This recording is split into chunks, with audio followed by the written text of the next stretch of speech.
जय हिंद दोस्तों, संयुक्त अकादमी में आप सभी का स्वागत है। आप सभी के लिए बहुत ही अच्छी खबर लेकर आया हूं।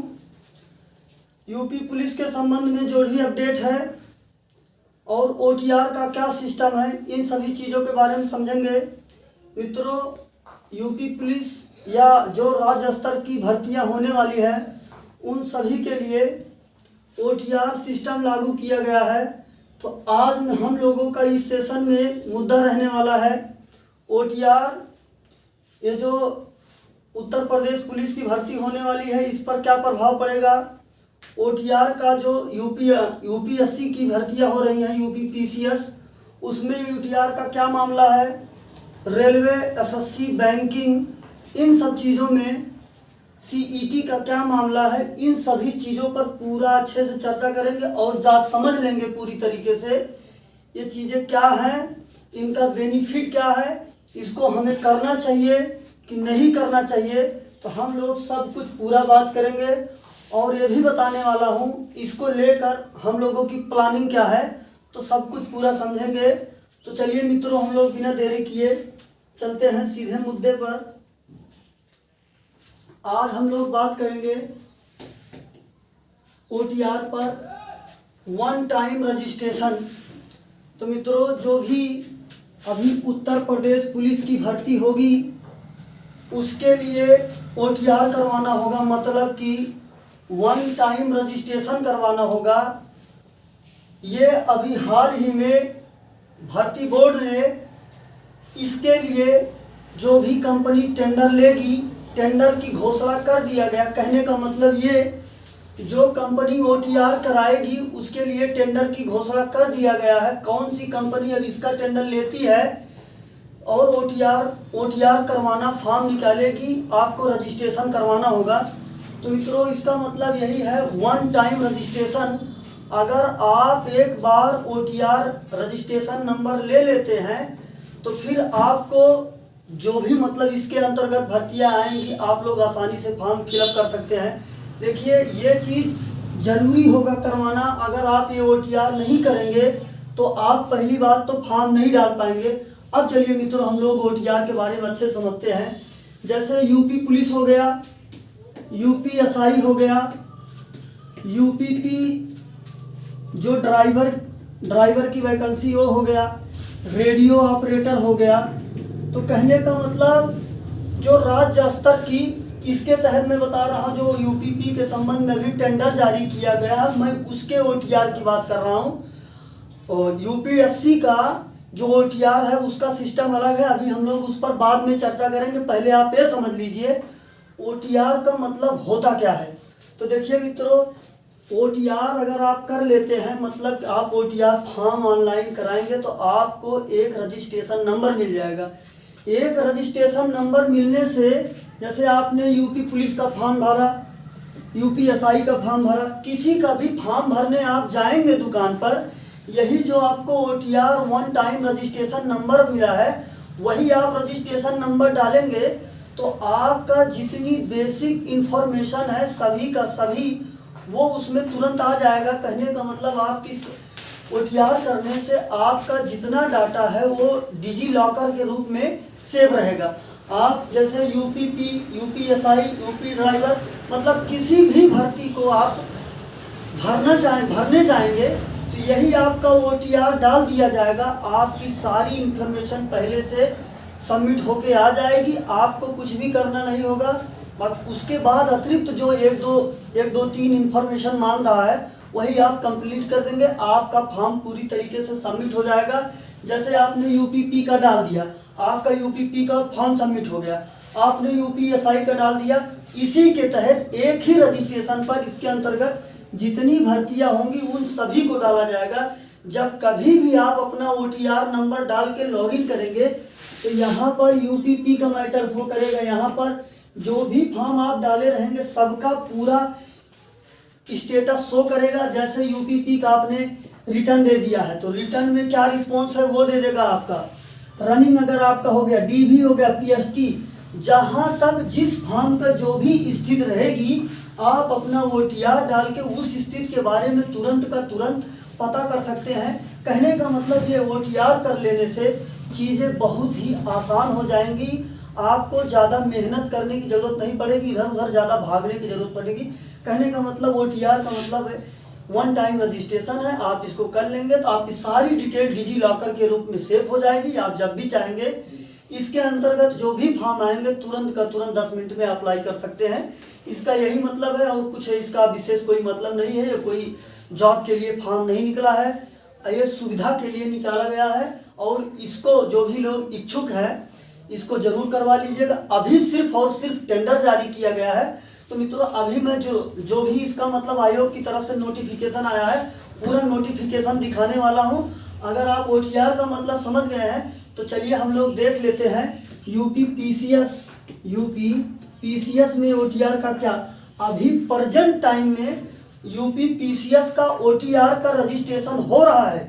आप अगर पीसीएस के लिए इच्छुक हैं तो OTR करवा लीजिए, नहीं तो आप फॉर्म आएगा फॉर्म नहीं भर पाइएगा, आपके तैयारी करने का कोई मतलब नहीं निकलेगी।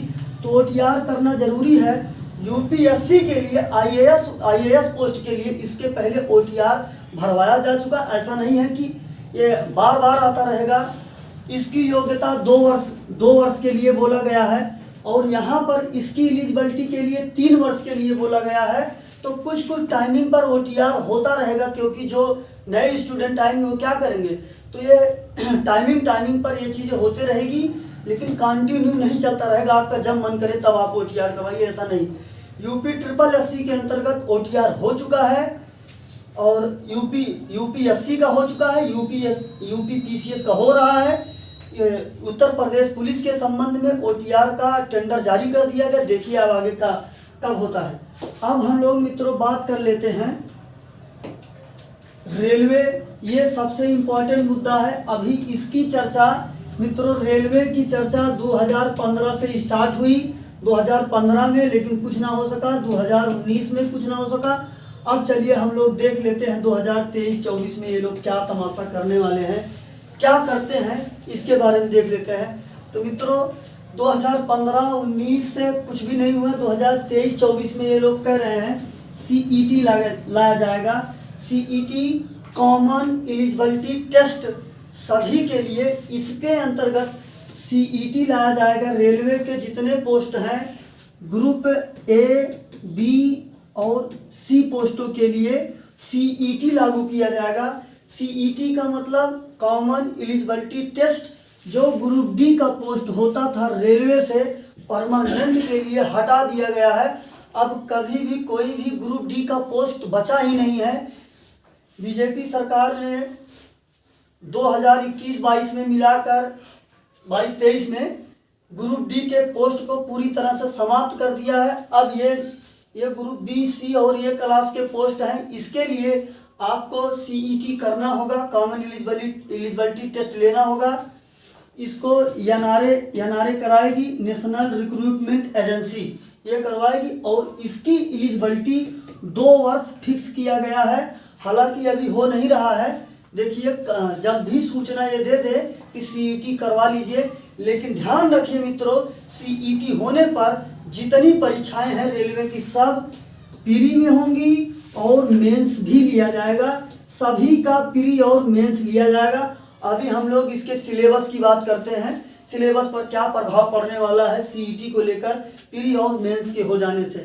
पहली चीज मित्रों, ये जो CET हो रही है, ये CET सिर्फ रेलवे के लिए नहीं, ये CET आपकी SSC और बैंकिंग इन चीज़ों के लिए लागू किया जाएगा। और इसमें 3 स्तर पर परीक्षाएं ली जाएंगी, एक 10+2 लेवल पर, एक ग्रेजुएशन लेवल पर, एक सुपर ग्रेजुएशन लेवल पर। सुपर ग्रेजुएशन का स्टूडेंट इसमें जाएगा, ग्रेजुएशन का स्टूडेंट इसमें और इसमें जाएगा, ये सिर्फ इसमें रहेगा। ये 3 पैटर्न पर रेलवे परीक्षाएं लेंगी CET के अंतर्गत। रेलवे ही नहीं, SSC, बैंकिंग, अभी इसका कोई सूचना जारी नहीं हुआ है, बस ये मैटर अभी चल रहा है। बट लेकिन इतना है कि होगा जरूर, इतनी बात तो कंफर्म हो गई है, होगा जरूर। क्योंकि देखिए UPSC का OTR हो गया है, UPSSC का OTR हो गया है, अभी UPP के लिए टेंडर जारी किया गया है और इसका भी बात चल रहा है। तो देखिए, और PCS का प्रेजेंट टाइम में हो रहा है। तो ये सब चीज़ें होंगी मित्रों। तो यही सब बातें हैं।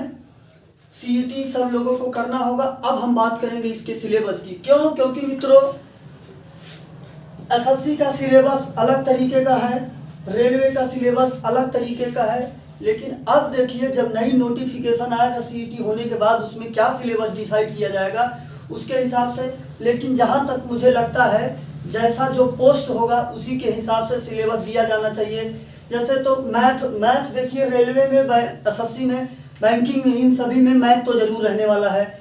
मैथ रहने वाला है। एसएससी में इंग्लिश होती है। अगर मान लीजिए आपको इंग्लिश आती है तो आपको ट्रेन तो नहीं चलाना दे दिया जाएगा कि लो भाई तुमको इंग्लिश आती है, लो दौड़ाओ ट्रेन धड़ाधड़, ऐसा नहीं होता है। तो आपको ट्रेन चलाने के लिए ट्रेड पढ़ना पड़ेगा, उसके हिसाब से साइंस का मैटर पढ़ना पड़ेगा, ड्राइंग पढ़नी पड़ेगी। तो जो भी सिलेबस डिसाइड करे बस इतना ध्यान रखिएगा, रीजनिंग, मैथ और साइंस की चीज़ें कॉमन हो सकती हैं, बाकी और जो भी हिसाब से डिसाइड करें। ये है मित्रों जो भी चीज़ें चल रही हैं ओटीआर, सीईटी, इनके बारे में इनका यही इतना मतलब है। आपको सुविधा के लिए ये चीज़ें लॉन्च की गई है। अब चलिए हम लोग बात कर लेते हैं उत्तर प्रदेश पुलिस के संबंध में जो जारी किया गया है ओटीआर, उसकी बात करते हैं। ये देखिए उत्तर प्रदेश पुलिस भर्ती एवं प्रोन्नति बोर्ड, तुलसी गंगा कॉम्प्लेक्स, कहने का मतलब ये इसका एड्रेस है जहाँ से इसका जारी किया जाता है। उत्तर प्रदेश कह रहा है रुचि की अभिव्यक्ति ईओटी के डिजाइनिंग एवं कार्यान्वयन के लिए भर्ती के लिए एक बार पंजीकरण ओटीआर प्रक्रिया, ओटीआर के संबंध में दिया है। आगे कह रहा है यूपी में विभिन्न पदों पर पुलिस यूपीपी आरपीबी सरकार द्वारा गठित एक बोर्ड है। ओटीआर एक गठित बोर्ड है। सभी को पूरा करने के लिए यूपी के अधीनस्थ पुलिस अधिकारियों के लिए भर्ती एवं पदोन्नत प्रक्रिया है। बोर्ड सत्यनिष्ठा और विश्वसनीयता के साथ प्रभावी प्रक्रियाओं के उपयोग के लिए प्रतिबद्ध समय पर प्रौद्योगिकी के नवीन उपयोग के साथ अधिकतम पारदर्शिता सुनिश्चित करना, सूचना का प्रसार और त्वरित शिकायत का निवारण प्रणाली। कहने का मतलब ओटीआर करने से आपको कोई प्रॉब्लम नहीं आए। ओटीआर आप एक बार अच्छे से सब कुछ देख के कर लेते हैं बिना कोई गलती के, तो जो बाद में गलती होती है इन सब चीज़ों का चांस नहीं रह जाएगा, पारदर्शिता रह जाएगी और धांधली का मैटर नहीं होगा। कहने का मतलब बाद में जो चीज़ें मिक्स करके की जाती हैं वो चीज़ पहले से ही ओटीआर के रूप में फिक्स रहेगा, तो इधर उधर फेरबदल नहीं हो सकेगा। बोर्ड प्रतिष्ठित कंपनियों से ईओआई रुचि के व्यक्ति आमंत्रित करता है। मतलब ये देखिए टेंडर की बात कर रहा है कंपनियों से। भर्ती संबंधी गतिविधियों का सफलतापूर्वक संचालन किया गया और सॉफ्टवेयर प्रदान किया गया है। संघ लोक सेवा आयोग द्वारा राष्ट्र लोक सेवा आयोग, सेवाएं समाधान आयोग, इंजीनियरिंग, मेडिकल, प्रबंध पाठ्यक्रम, सार्वजनिक क्षेत्र। तो इसमें बहुत सारे पोस्ट हैं जो सभी को ओटीआर से जोड़ा जाएगा। देखिए मित्रों मैंने इसके बारे में आपको पूरा जितना ओटीआर का मतलब था समझा दिया। इसकी सामान्य सी नोटिस है। ये मतलब यही चीज़ें जो मैंने आपको बताया अभी वही चीज़ें बताया गया। ये देखिए इसकी वेबसाइट है। आपको यहाँ से डायरेक्टली आप उस वेबसाइट पर पहुँच के जा सकते हैं। आपको चेक करना है तो आप चेक कर सकते हैं संपर्क@upbpb.government.in या वही सेम टू सेम चीज़ यहाँ पर है। आप इन दोनों वेबसाइट से सेम टू सेम इसका पूरा मैटर देख सकते हैं। तो मित्रों इसमें कुछ नहीं, बस वही चीज़ें बताई गई हैं। आप सभी लोग ओटीआर जाके करवा लीजिए और देखिए ओटीआर करवाने पर आपको बहुत सुविधा मिलेगी। जो भी आगामी भर्तियां हैं उन सभी में भाग करिए। अभियान लीजिए आप लोग मित्रों। यूपी ड्राइवर की 8605 पोस्ट आने वाली है, उसके लिए ओटीआर करवा लीजिए। धन्यवाद।